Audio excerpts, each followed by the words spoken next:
Ian Wood. I'm Ian Wood, and this is Boy Party, where this week we'll be discussing Jackie Chan and Pierce Brosnan in The Foreigner. Get out of the way! Get out of the way! Hello, everybody. Welcome to Boy Party, the podcast about movies where two major stars shared the screen and battled it out for screen time. A united Ireland, electoral polls in the UK, and many other things. It is The Foreigner. My name's Lucian. I'm Shane. And this week we're discussing a somewhat forgotten but fantastic 2017 movie with Jackie Chan and Pierce Brosnan that I had always heard about, never watched. It is a great Boy Party movie. It is a great case of trying to split a film between two big stars and their different storylines, and it's just a great time overall and gives us an opportunity. It's one of these things where like the premise seems so fun and interesting, but the fact that it's been forgotten, put those two things together and you usually just get a completely terrible film. Yeah, the fact that it's good is the biggest surprise. One of the most pleasant surprises I've had in a long time. This is a real hoot. It puts two of our sort of the biggest action stars of the last couple of decades together in a very unorthodox and fun and unexpected way. One in the role of a sort of a very everyman, whose life is touched by tragedy. Yes, and the other in the role of a very real life political figure, and both playing completely against type. Their types being a sort of a master of fighting and martial arts and a super spy, international sexy super spy. Yes, but it's a covert. Sure, he's playing an old guy, stealthy, action man. And it's a lot of fun.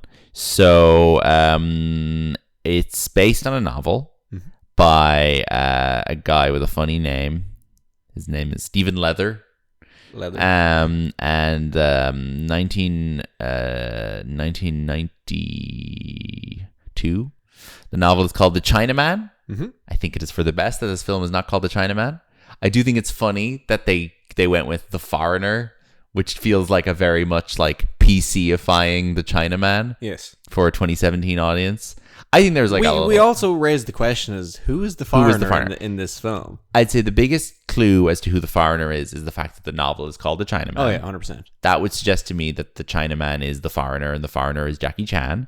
But he is also described in the film as being like a 30-year UK citizen. He makes a big point out of the fact that he has been a British citizen for many years, whereas the other character is a staunch Irish Republican who would very much not want to be described as a British citizen, despite being a British citizen by default. I'm not actually sure where this man would have been born, but I assume was born within the borders of the United Kingdom.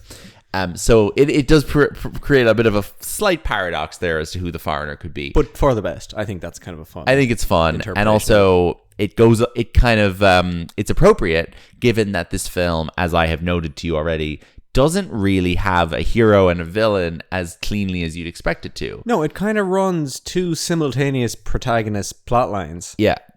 They're both facing certain challenges and they're both behaving somewhat irrationally and foolishly and making poor moral choices in the name of their respective causes. Jackie Chan is on a revenge mission for his family, and Pierce Brosnan is on a revenge mission for Irish insubordination of the IRA. Yeah, I mean he's on he's on a long-term IRA Sinn Féin revenge mission in a political sense, but then he's also trying to deal with this insubordination. Are we just going to refer to him as Gerry Adams for the rest of the episode? I've been referring to him as Pierce Brosnan, but okay. I guess so, unless it opens us up to any kind of legal liability. Sure. What's the name of the character? Liam Hennessy.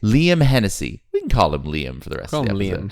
So Liam, a character that is definitely not inspired by Gerry Adams, not at all. The film is very keen to state that the characters in this are fictitious. Yes, I think it is kind of a mix of Martin McGuinness and... Well, sure, but Gerry Adams. Physically, it's styled perfectly off of Gerry Adams. Gray beard, gray hair, glasses, beard. Yeah, it is. And also, Martin McGuinness had already died by the time this film came out. Yeah. So, he is a Sinn Féin leader in Northern Ireland. He's a former IRA guy. Now, I think within the film, we are supposed, like, the world, Liam Hennessy is honest about being a member of the IRA. I think that's like a very open fact rather than being a sort of an open secret. Is it? Which it is in Gerry Adams' case. I think so. I think because Jackie Chan confronts him and says, "You're in the IRA" or whatever, and he's like, "I was, but I'm not anymore." Like he doesn't seem to be pretending the way that maybe a real life person does pretend. Yeah. We should also say Jackie Chan's character is called Mr. Kwan. And sure. What does he do? He works upstairs from a Chinese restaurant. He owns a restaurant. He lives upstairs in a little flat. I believe he's former Chinese Special Forces. So I read about the book. In the book, he's a guy who was trained by the Viet Cong. Yes. And he fought the Americans. He fought the Americans, but he was trained by both the Viet Cong and the Americans. Okay. And in the book, the daughter and wife are both killed by the IRA bombing. Yeah, sorry. This film opens. The opening scene of this film is the IRA blow up a bank in somewhere in London. In Belfast? No, in London. Oh, it's in London. And his daughter, played by Katie Lung, who famously plays Cho Chang in the Harry Potter films, a character with a wonderful name. So she culturally gets sensitive. 7-8 seconds of screen time. 7 or 8 seconds of screen time. Get blowing up.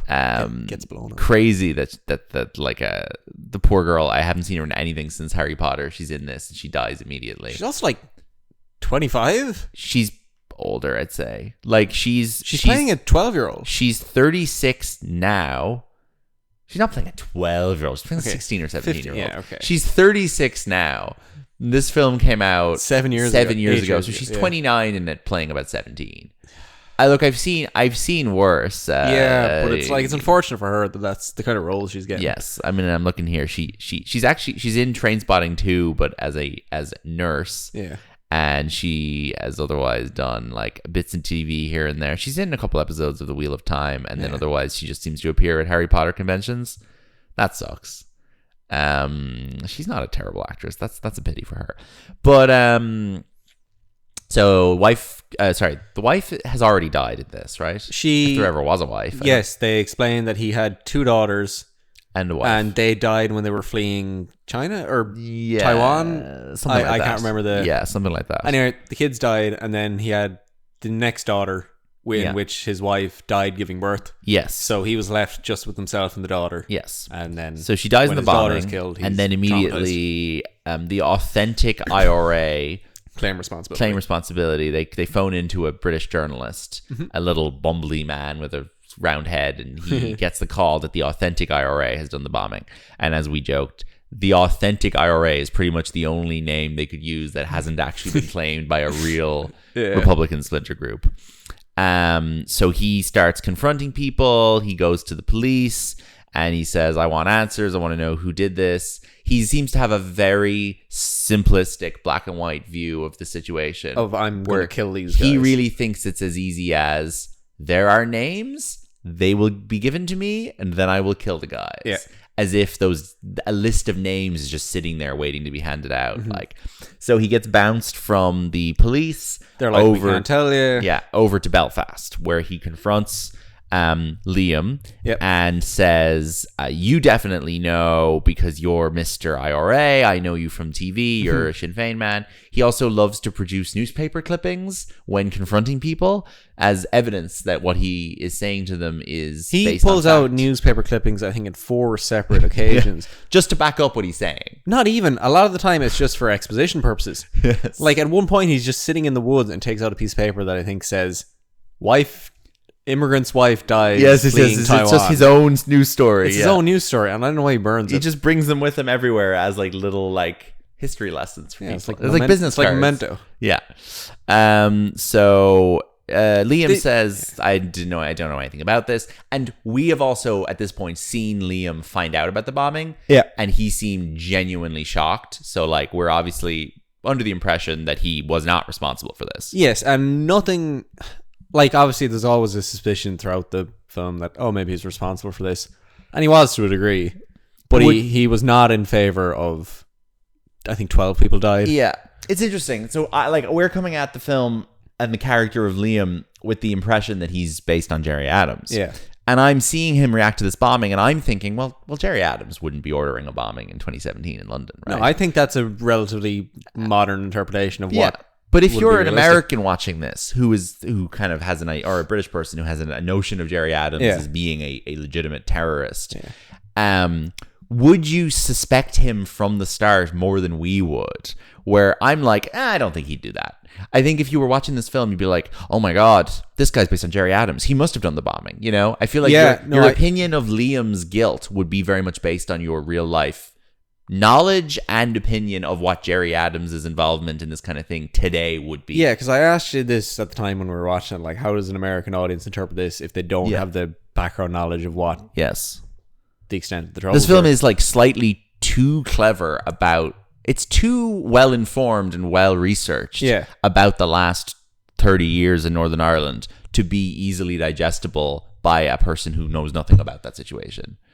You probably can't pick up on the hints of the performance. Yes, I think the nuances of the Liam character are based on Gerry Adams' real life history. Yes. And the transition of Gerry Adams as a militant guy to a respectable politician.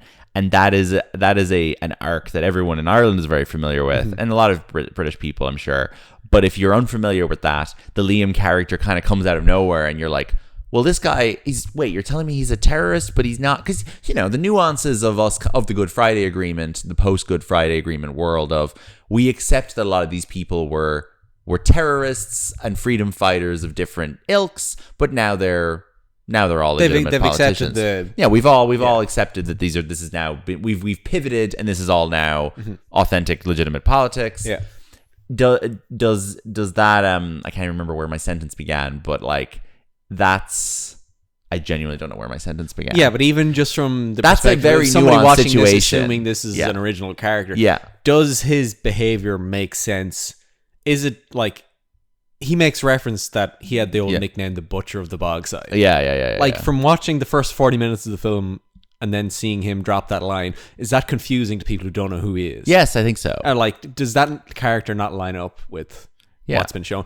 I think the film plays a lot better to us than it would to anyone else. I think it does a good job of portraying him as like having like a bit of sense about him, but also still having them not nasty streak, but like, well, you see him shouting in the office after the bomb happens, and you're like, okay, there's some level of authority here. Yeah. People obviously. They also give him a handy moral failure in the first scene where we realize immediately that he's cheating on his wife with a younger woman. Kind of which strange creates, in hindsight. Yeah. But it creates a very convenient excuse for the audience to already be not on his side. Yeah. Like you instantly you say, this guy in his 60s is sleeping with a woman in her early 30s, and you instantly are like, what an asshole. And then he's on the phone to his wife, Orla Brady. But to be honest, because I knew this to be Gerry, I completely disregarded that opening scene as having any relevance to like his character. Yes, but but I'm saying maybe that opening scene provides a handy shortcut. Sure. For those who aren't picking up on the Gerry Adams that's stuff. the kind of thing where like maybe this was screen tested in the. Yes, maybe. Yeah. But that Charlie Murphy character is significant throughout. So yes, yeah, she's important. So anyway, the film then basically becomes as kind of a mouse and mouse game of Jackie Chan kind of confronting Pierce Brosnan saying, tell me who killed my daughter, and Pierce Brosnan saying, I don't.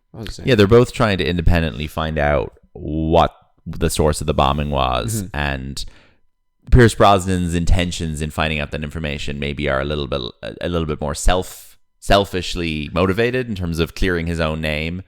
But, like he doesn't display a whole lot of remorse. A whole lot of insane sympathy towards the people who die. Like, Jackie Chan shows up and is like, my wife died, and he's just like, or my daughter died, and he's like, that's what happened, I'm sorry, I can't help you. Yeah, his main issue with it seems to be that it's affecting people's perception of him because everyone thinks that he's a terrorist and obviously he's again. afraid it's going to incite another war. Like there's a reference, he's chatting to like the British defense secretary, and she's like, we're putting paratroopers back in the streets. Yeah, that's crazy. This movie has a whole thing where they're like threatening to start Troubles 2 just for the sake of this bombing happening. I mean, it's insane. Well, sorry, a bus gets blown up as well before that happens. Yeah.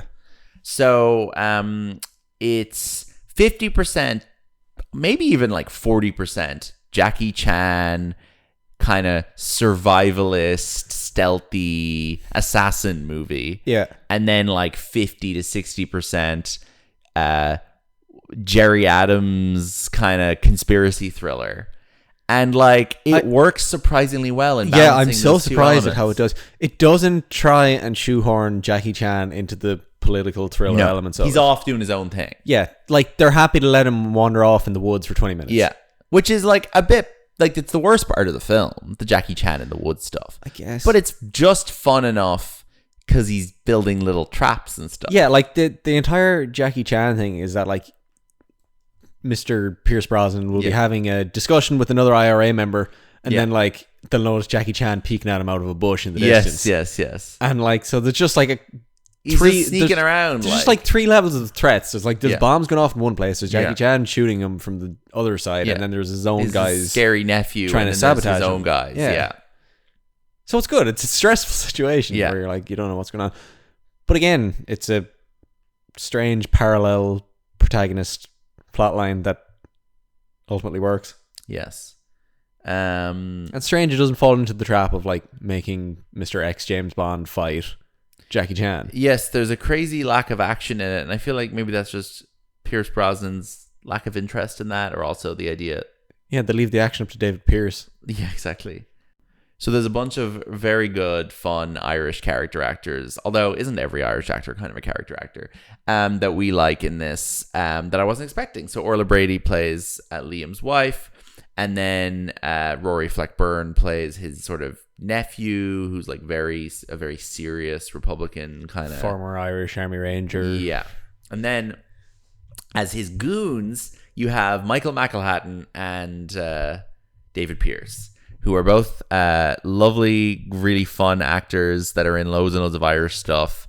Michael McElhatton, star of a previous Boy Party movie, Intermission. Mm-hmm. He must be thrilled that he's been on here twice. Yeah. I had a brief interaction with him there a few weeks ago. Very nice man. And then David Pierce is this sort of very tiny actor who's been around for years. He's bald, has kind of a pointy face. Yeah. Like just a fun guy. He looks like he's like one step away being like a Mad Max character, being a little piss boy. Being like he'd be piss boy or something.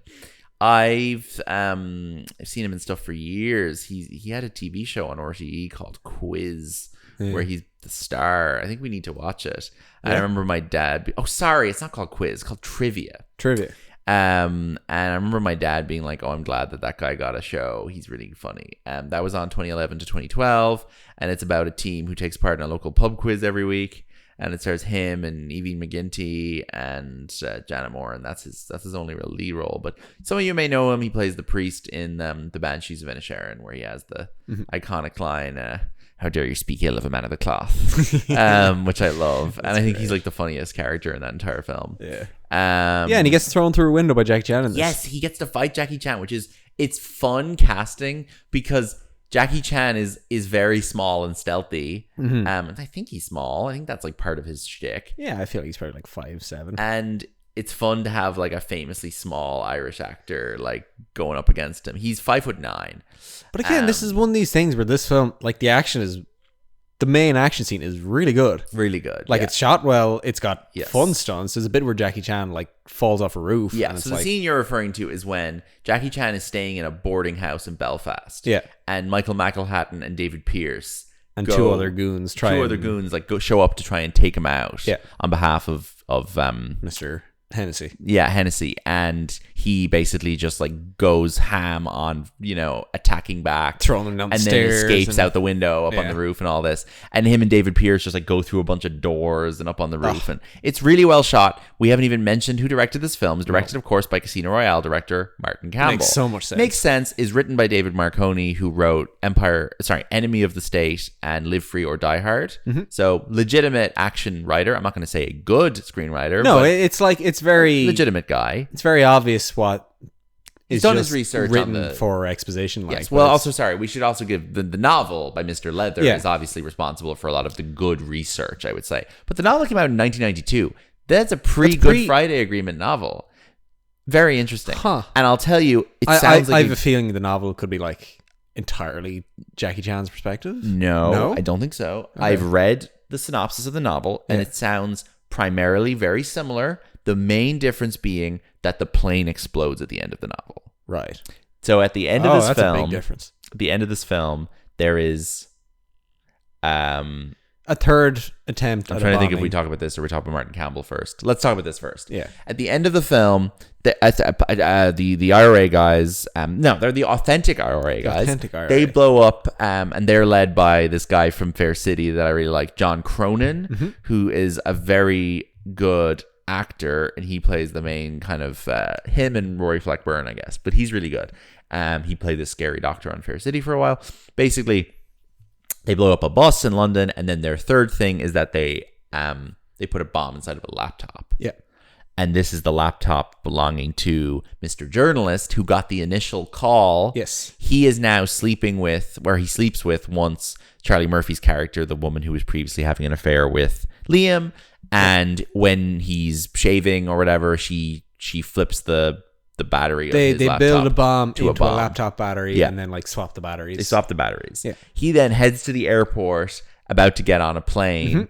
That the bomb is timed to blow up at 3 o'clock, which is while the plane is in the air. They've ensured that no Irish people will be on this flight because they don't want to kill any Irish people. The British Minister of Defence is on her way to Rome for a conference. Yes. And is on this flight. Yes. So very high stakes. Yes. Then our favorite scene in the film, which we referenced at the opening of the podcast, so your man's name is what? Ian Wood. Ian Wood. So he's sitting in the airport with his fucking headphones on. The flight is delayed. Drinking his Starbucks. The flight's delayed, so they're still there at 3 o'clock. Yeah. The clock is ticking, and a bunch of airport police sprint in to the gate, screaming, Ian Wood, Ian Wood. And he doesn't hear them because his headphones are on. Yeah. But then he takes his headphones off and is like, who are they looking for? And someone's like, Ian Wood. And he's like, I'm Ian Wood, just as they reach him again. Yeah. Then they grab his laptop, and one of the guys starts sprinting through the terminal with the laptop, screaming, "Get out of the way! Get out of the way!" He ends hurtling benches and tripping. He jumps over like seats and benches and knocks people out of the way. And there's like 3 seconds on the clock, and he throws the laptop down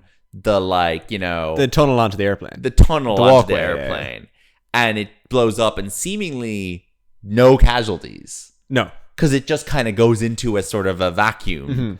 And, it's phenomenal stuff. It's really exciting. It's a little bit of an anticlimax in the sense that no one ever sets foot on the plane. Sure. So there's no plane scene. They kind of kept the budget down. There's no sequence on the plane. No. But I would take this over it. I think this is way more exciting.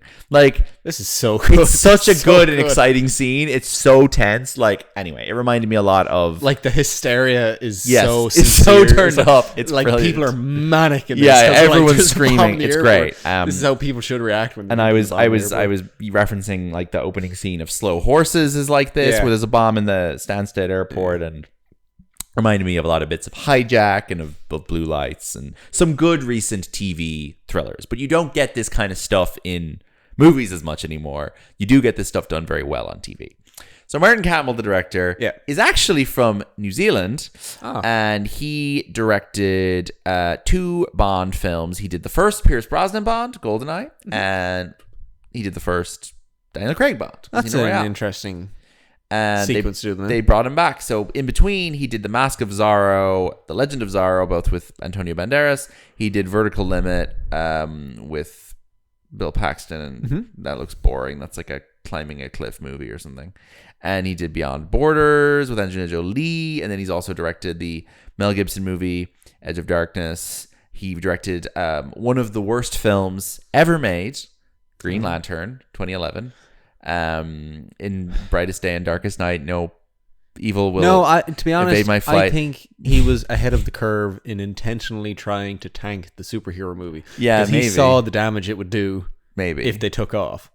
Maybe that is like Green Lantern is like a level of stinky shit that like.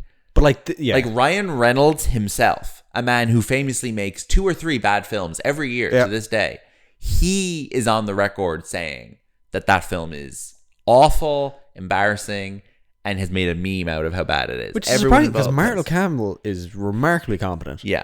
But that film mostly takes place on a green CGI goop planet. Oh, yes. Martin Campbell was doing very little on that. That film was kind of directed by pre-visualization and VFX department. They're like, oh, we got the Casino Royale guy. Yeah. That film has some very, very fun people in it, like Taika Waititi, who plays the comedy sidekick best friend. Tim Robbins, who plays a senator. Seth Rogen in this? Huh? Is this Seth Rogen thing? No, that's the Green Hornet. This is a very, very important distinction. Very important distinction. Green Lantern is entirely CGI green goop. But the Green Hornet sucks as well. But in a different way. The Green Hornet is a grounded kind of pastiche detective superhero thing. Green Lantern is like space, flying around, green, goopy nonsense. Yes. Saw that in the cinema and regretted it ever since.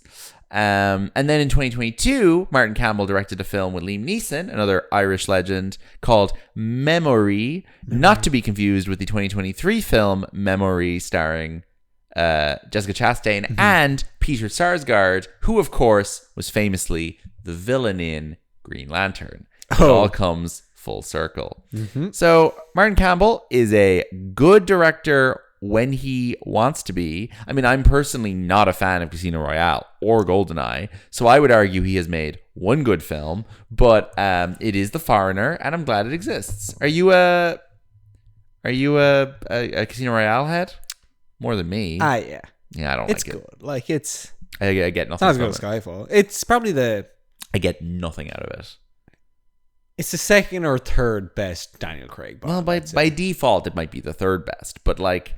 I find it to be No Time to Die. I like No Time to Die a lot better than Casino Royale. I think Casino Royale is so like, it's so crunchy. Like it's a real crunchy movie. It's all just people whacking off things and hitting off things. It's so slappy and smacky and punchy. Yeah. It's more like it's a Bourne movie. It's like a fake Bond movie, Bourne movie, and I can't stand the Bourne movies. They're so slappy and punchy. Yeah, I think these are silly words to use, but I think Casino Royale was my first exposure to Bond, so maybe that's kind of what I established as Skyfall. I think I saw Skyfall before I saw Casino Royale. The base. I like Bond when he's being very fucking cool, cranky. No, maybe, but I like him when he's being cool and when he's moving kind of gracefully. Yeah, and Skyfall is choreographed very gracefully. I feel like the movement in Skyfall is very graceful, and he leaps and he soars and he flips and he flops. And in Casino Royale, he just kind of whacks off things and just goes pop, pop, pop, pop, pop. That film just has like a frenetic energy that I find very stressful. Okay. I also don't like Eva Green and I don't like Mads Mikkelsen. So sure, you know, there's a lot of things there that that are not really setting up for me to enjoy.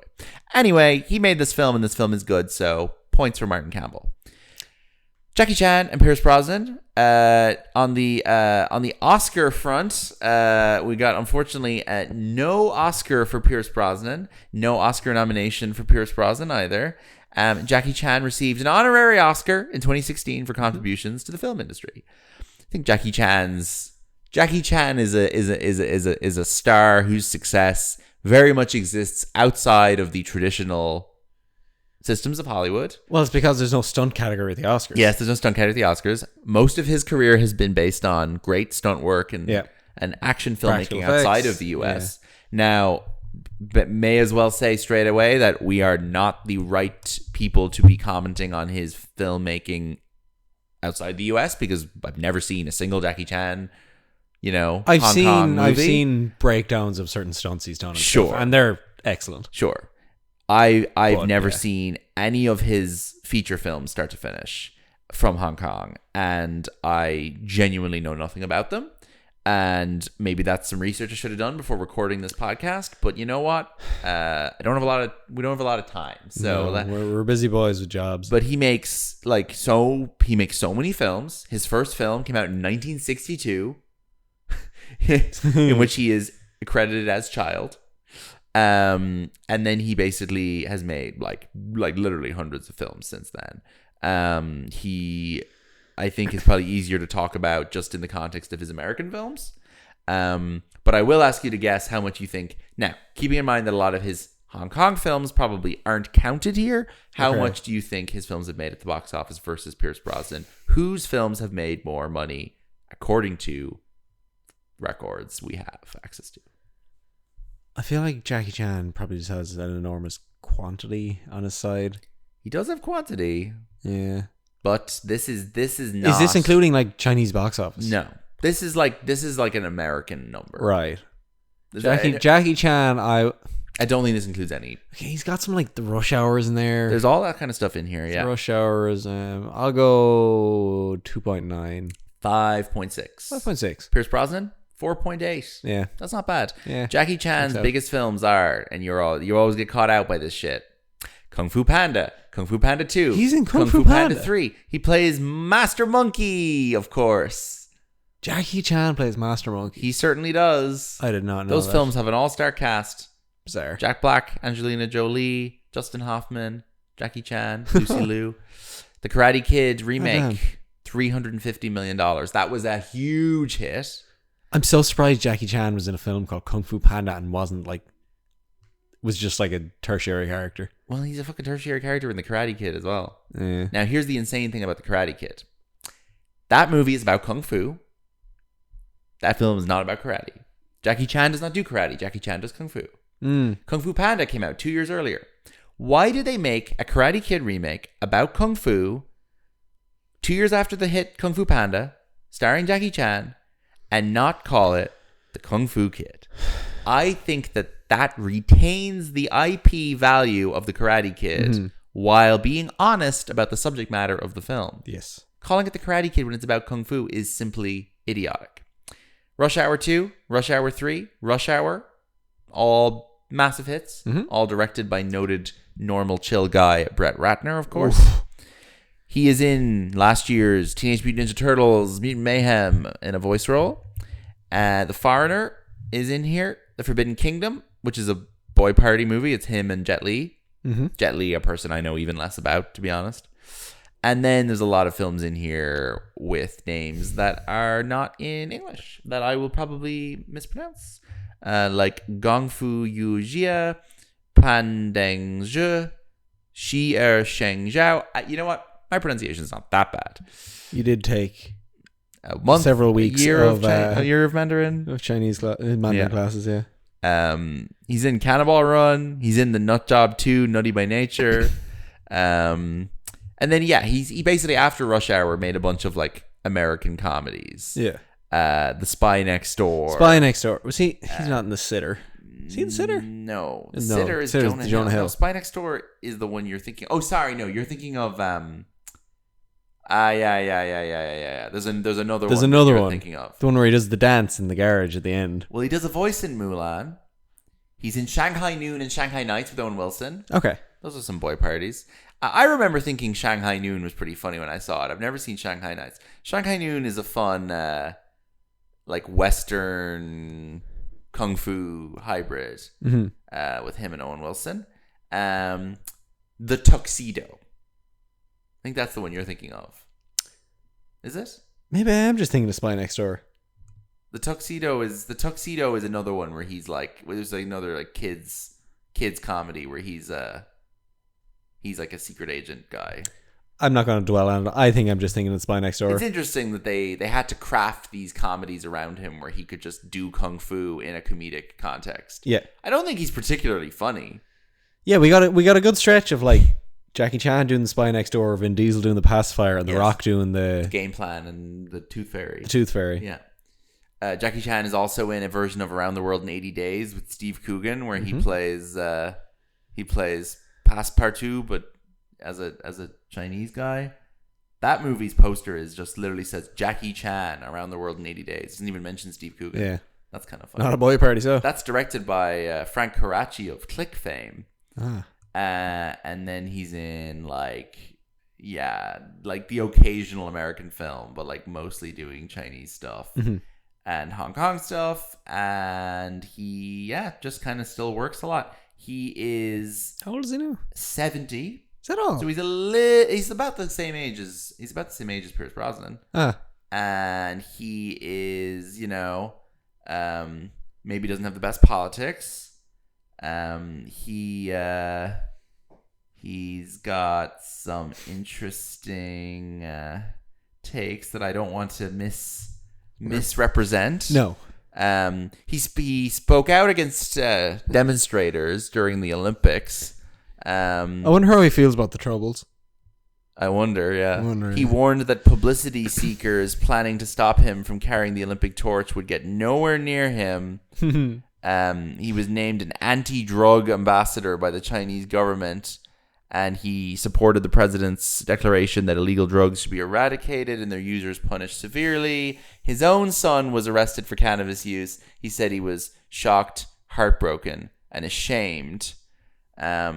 I believe he may have a gay daughter that he is estranged from because he is homophobic. This is something I can't verify right now, but this is something I've definitely interesting heard. Thing to say on record.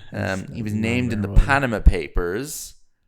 He had 6 different offshore accounts, and he just seems like a guy who's like, he's kind of the Clint Eastwood of China, like. There's a bit too much gossip about Jackie Chan. Let's move on. Yeah, enough. Pierce Brosnan, meanwhile, is a cool guy. From I Navan. like him. His films have made $4.8 billion, which includes Mamma Mia. his biggest hit, $586 million. A great film. Mamma Mia 2. Can you... you've only seen the first one, but you can't remember the name of his character, can you? There's Carmichael. Tom, Dick, and Harry. No, there aren't. No, it's it's Sam... Sam Carmichael. He's Sam, Harry. Yeah, Harry is Colin Firth. Yeah, he's Sam, and the third guy is Bill. Bill, yeah.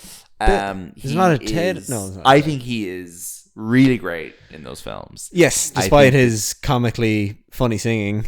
Perfect casting. Completely fine. Great. Yeah. I think his singing is hit or miss. I don't think it's as like a across the board awful as some people act like it is. It's part of the charm that these guys are kind of just like middle-aged guys. Yes, he's terrible on SOS. He's like, when you're gone, how can I? That's really bad. Yeah. But I would argue that his singing on The Winner Takes It All. Well, does he even sing on The Winner Takes It All, or does he just kind of react? He just kind of reacts to Meryl. But his reaction to Meryl is very good. It makes that scene quite moving. Mm-hmm. I think that he's good in that film. I agree. He's in Mrs. Doubtfire as the silly boyfriend of the mom. He's in 4 Bond movies. He was, of course, in Black Adam as Dr. Fate. IFTA nominated performance.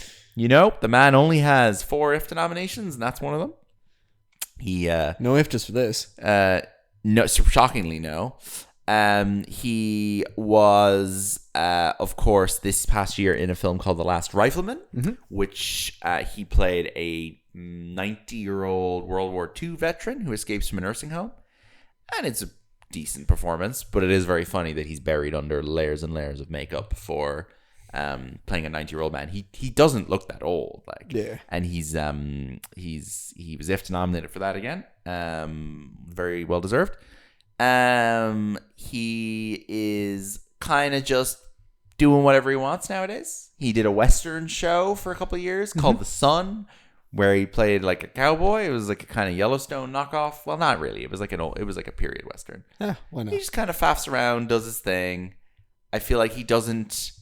He's not pursuing an Oscar anytime soon. No, he doesn't. Like, he does a lot of schlocky, shitty action movies, but they're not like that embarrassing, I feel like he kind of is able to maintain some dignity while raking in the cash. Yeah. He certainly hasn't gone too far into Redbox territory. No, I think doing the Mamma Mia stuff and still being kind of silly and having fun gives you a lot of credibility when you decide to go and do the Redbox stuff. Yeah. Whereas I feel like Bruce Willis got very serious and started doing just Redbox stuff. Nicolas Cage is on the riding the line. He's on the way out. Like, he's on the way out of the Redbox stuff. He's thankfully. He's got his money's getting sorted out.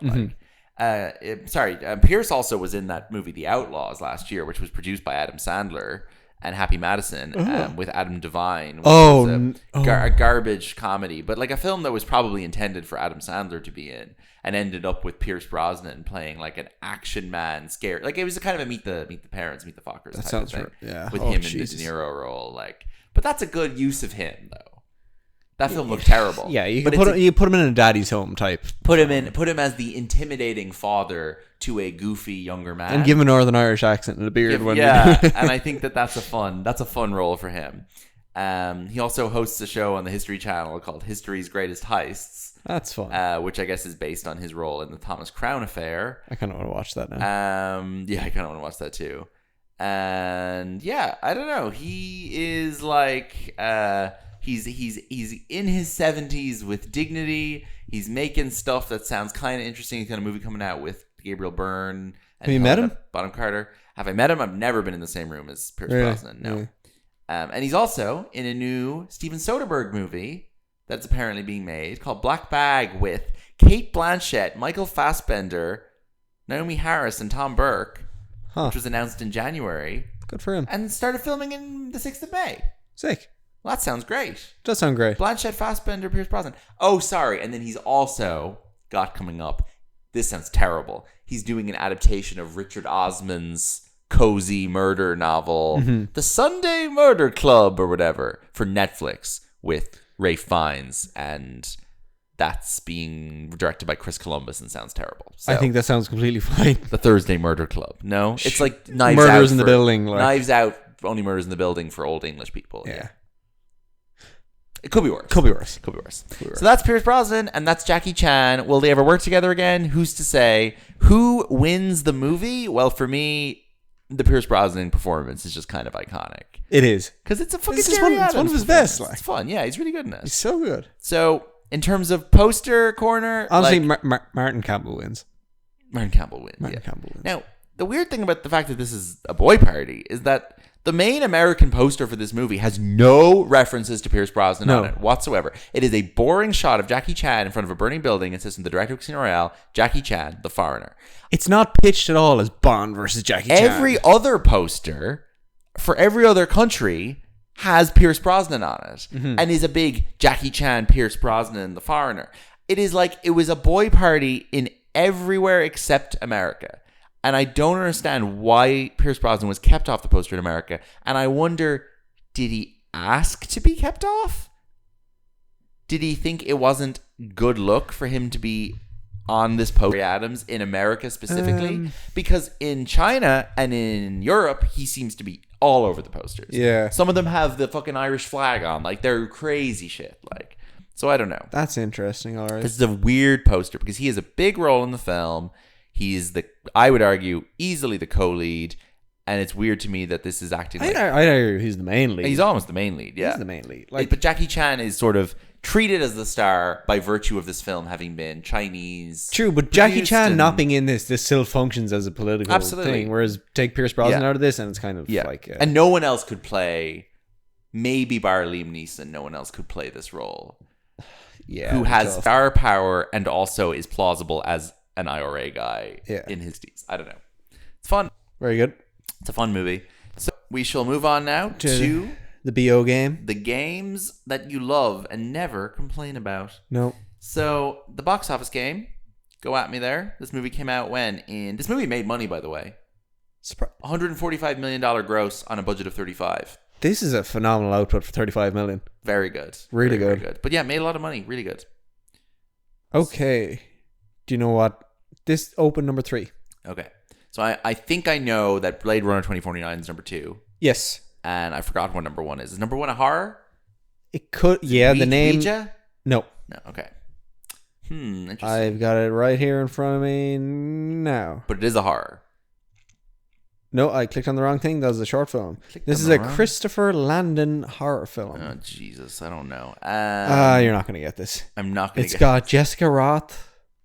No. Roth? Tell me what it is. Israel Broussard. You just tell me. Ruby Modine. You may as well just tell me what's Happy Death Day. Happy Death Day. Oh, yes. The sequel is called Happy Death Day to You, which I like and I think it's fun. We love those. Yeah. Okay, Blade Runner, then The Foreigner. I don't know how I'd never heard of this. I thought this was just kind of a nonsense red box. Yes, so did I. Garbage. How wrong we were. Next up, a scary film. A scary film. Big hit. Huge hit. It. Still hanging around. 6th week. I feel like we talked about it on our Dark Tower episode, so we won't worry about it too much. A Dark Tower episode that may or may not have come out yet. You'll have to see. Probably not. We're trying to stash that one. The next one is actually another film we discussed on the Dark Tower episode. Okay. I don't know. The world's most boring film. The world's most boring film. The Mountain Between The Mountain Between Us. No! Not The Mountain Between Us. What if there was a mountain between them? What if there was? Is there a mountain between them? No, they're on the same same mountain. The title is a lie. There's a mountain between them and like not the rest of the world. Starving and dying on a mountain. Yeah. That sounds like I shit. think they crash plane in the mountain. I've never watched that in my entire life. Next up, we got a vehicle with one of our boys. A vehicle with one of our boys. Not a vehicle, as in like a. What do you mean, one of our boys? This American made. This American made. Yeah, a film Doug Liman. Yeah, Cruise. Someone died making that film, and for what? True story of pilot Barry No one has Seal. watched it in years. That film probably does very well on like Amazon Prime. Yeah, I have truly never gotten through it. This is big with the Jack Reacher crowd. Yes, I find that film very boring. Sarah Wright, Donald Gleason, Donald Gleason dances in front of an airplane in one scene. Huh. Yeah, it's kind of fun.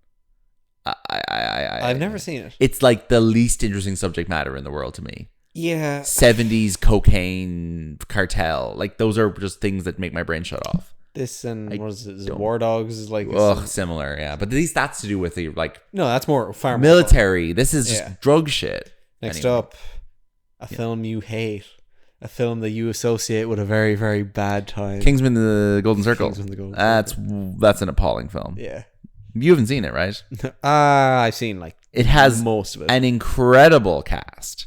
Mm-hmm. Where like you go down the list there, you've got Emily Watson is in it, Bruce Greenwood is in it, Elton John is in it, Eddie Marzan, Keith Allen is in it, not Eddie Marzan.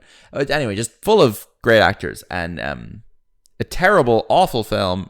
Just nasty, sexist, crass. 2.5 hours long for no reason. Channing Tatum is in it for like 3 minutes, despite being one of the main three faces on the poster. Just in, like, BDSM gear as a gag or whatever. Channing Tatum?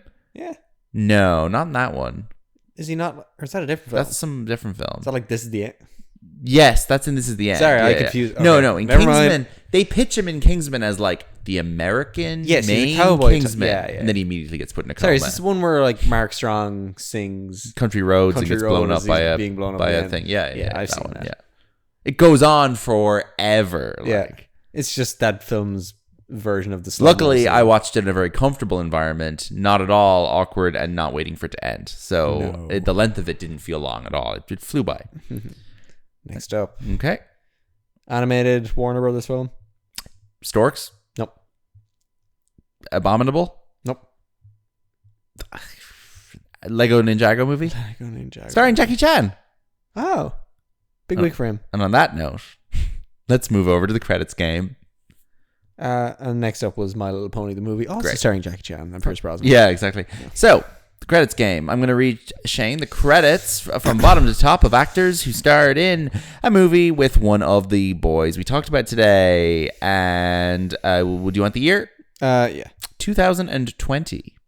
Okay. All right. So, Thomas Lemarquis, Chris Lou Comhoy, Maxim de Villiers, Bjorn Stephenson, Eleanor Williams, Rebecca Harrod, John Cortajarena, Julian Miller, Elena Saurel, Bobby Lockwood, Johannes Hauker Johansson. Okay, I'm going to pause it here for a minute. Yeah. Usually I can kind of guess these based on like the vibe of the names, the nationalities. Yeah. You can kind of pick the nationalities of the name. It'll tell you where it's made. Yeah.